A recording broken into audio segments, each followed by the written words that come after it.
دنیا کسی کا بھی انتظار نہیں کرتی۔ آج سے کچھ سال پہلے میں زندگی کو ایسے نہیں دیکھا کرتی تھی جیسا میں اب دیکھتی ہوں۔ وہ دنیا جس کے بارے میں آج سے 7 سال پہلے سوچا کرتی تھی، وہ اس دنیا سے بالکل مختلف تھی جو آج میرے سامنے ہے۔ جب ہم چھوٹے ہوتے ہیں، یا یوں کہنا زیادہ مناسب رہے گا کہ جب ہم نادان ہوتے ہیں، امیچور ہوتے ہیں، تب ہمارا زندگی کو دیکھنے کا انداز بڑا ہی مختلف ہوتا ہے۔ تب ہمیں لگتا ہے کہ جیسے ہم ہی سینٹر آف اٹینشن ہیں، جیسے ہم لوگوں کے لیے بڑے اہم ہیں، اور پھر اسی لیے اسی نادانی کی عمر میں ہم اپنے راستے میں آنے والے ہر انسان سے اور ہر وہ چیز سے دل لگا لیتے ہیں۔ ہمیں لگنے لگتا ہے کہ جیسے سب کچھ ہمارا ہے، اور جیسے دنیا ہی سب کچھ ہے۔ مجھے بھی ایسا ہی لگا کرتا تھا، لیکن پھر جیسے جیسے میں بڑی ہوئی، وقت کے ساتھ ساتھ میں نے یہ سیکھنا شروع کیا کہ ہم سینٹر آف اٹینشن نہیں ہیں۔ میری پھوپھو کا جب انتقال ہوا تھا، تب میں تیسری کلاس میں تھی۔ مجھے آج بھی وہ لمحہ یاد ہے۔ میں نے زندگی میں پہلی دفعہ کسی کی میت دیکھی تھی۔ میری یہ عادت ہے کہ میں چھوٹی سے چھوٹی بات کو بھی بڑا نوٹس کرتی ہوں۔ مجھے کسی چیز کی ڈیٹیلز میں جانا بہت پسند ہے، خاص کر کے اپنے ارد گرد کے انسانوں کی سائیکی کو سمجھنا اور ان کی حرکات کو دیکھنا۔ ایسا کرنا مجھے اس لیے نہیں پسند کہ میں دوسروں کے عیبوں کو پکڑنے میں دلچسپی رکھتی ہوں، بلکہ ایسا کرنا مجھے اس لیے پسند ہے کیونکہ مجھے اس سے انسان کی پہچان ہوتی ہے، اور مجھے اس سے اپنے بارے میں بھی نیا کچھ سیکھنے کو ملتا ہے۔ اور جب اس روز میں نے اپنی پھوپھو کو چارپائی پر پڑا ہوا دیکھا، تب میں نے اپنے ارد گرد ایک بہت عجیب سی بات نوٹس کی، اور وہ بات یہ تھی کہ جب میری پھوپھو کی میت کو قبرستان لے جانے کے لیے اٹھایا گیا، تو ابھی ان کی میت دروازے پر ہی تھی کہ میرے پاس بیٹھی ایک عورت دوسری عورت سے کہنے لگی، پتہ ہے فلاں جگہ کیا ہوا؟ کہنے کا مقصد یہ ہے کہ یہ دنیا اور اس دنیا کے لوگ کسی بھی انسان کے جانے کے بعد نہیں رکتے۔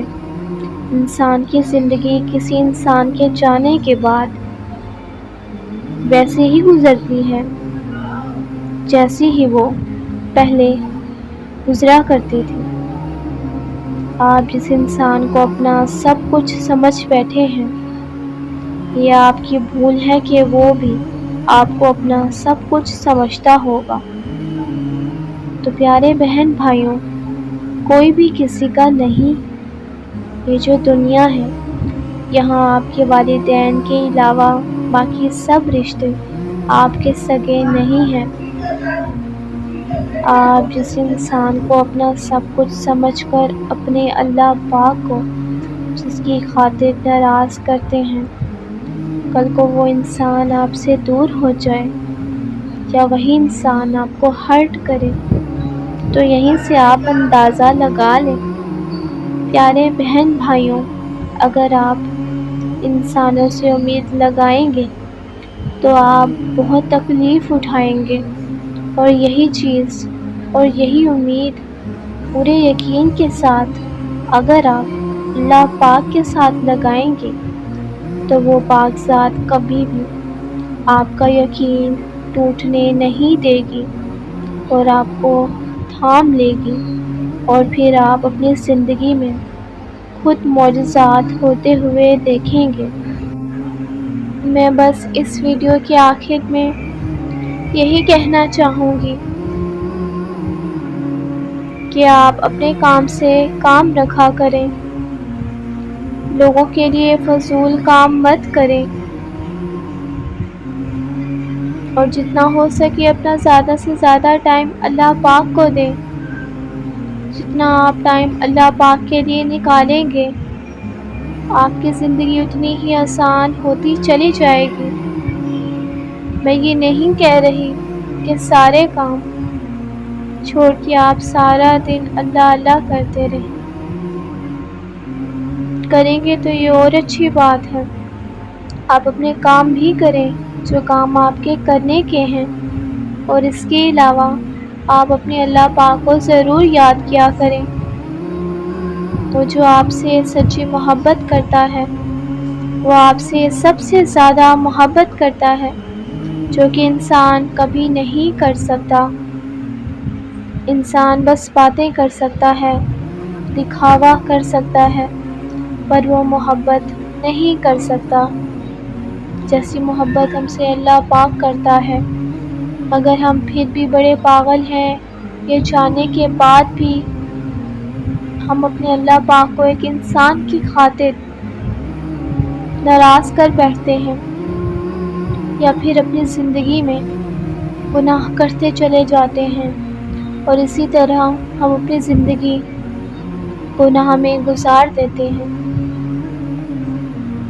میرے پیارے بہن بھائیوں، میری آپ لوگوں سے التجا ہے